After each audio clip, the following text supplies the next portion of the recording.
اللہ الرحمن الرحیم۔ محرم الحرام کے بارے میں اہم ہدایات۔ مسلمانوں کے یہاں یہ مہینہ محترم، معظم اور فضیلت والا ہے۔ محرم کے معنی ہی محترم، معظم اور مقدس کے ہیں۔ عام طور پر یہ خیال کیا جاتا ہے کہ اس مہینے کو اس لیے فضیلت ملی کہ حضرت حسین رضی اللہ عنہ کی شہادت اس میں ہوئی۔ یہ غلط ہے۔ اس مہینے کی فضیلت کہ اسلام سے بھی بہت پہلے سے ہے۔ جناب رسول اللہ صلی اللہ علیہ وسلم مدینہ طیبہ میں تشریف لائے تو یہود کو دیکھا کہ وہ اس دن کو روزہ رکھا کرتے ہیں۔ آپ نے فرمایا تم روزہ کیوں رکھتے ہو؟ کہنے لگے یہ بہت اچھا دن ہے۔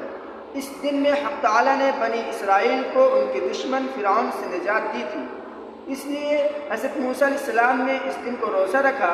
یہ سن کر آپ صلی اللہ علیہ وسلم نے ارشاد فرمایا کہ ہم بنسبت تمہارے حضرت موسیٰ علیہ السلام کی موافقت کے زیادہ حقدار ہیں۔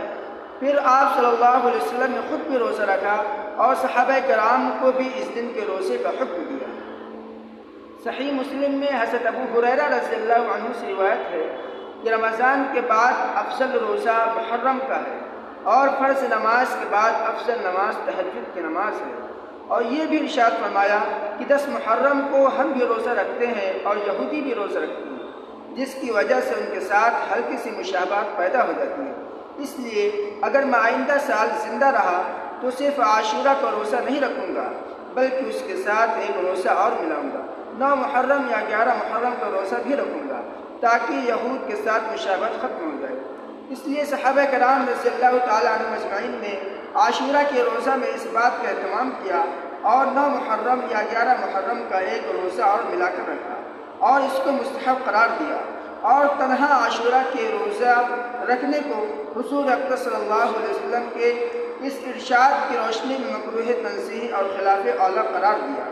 امام بہقی نے حدیث بیان فرمائی ہے کہ جناب رسول اللہ صلی اللہ علیہ وسلم نے فرمایا جو شخص عاشورہ کے دن اہل و عیال پر وسعت کرے گا حق تعالیٰ سارے سال فلاح روزی عطا فرماتے ہیں۔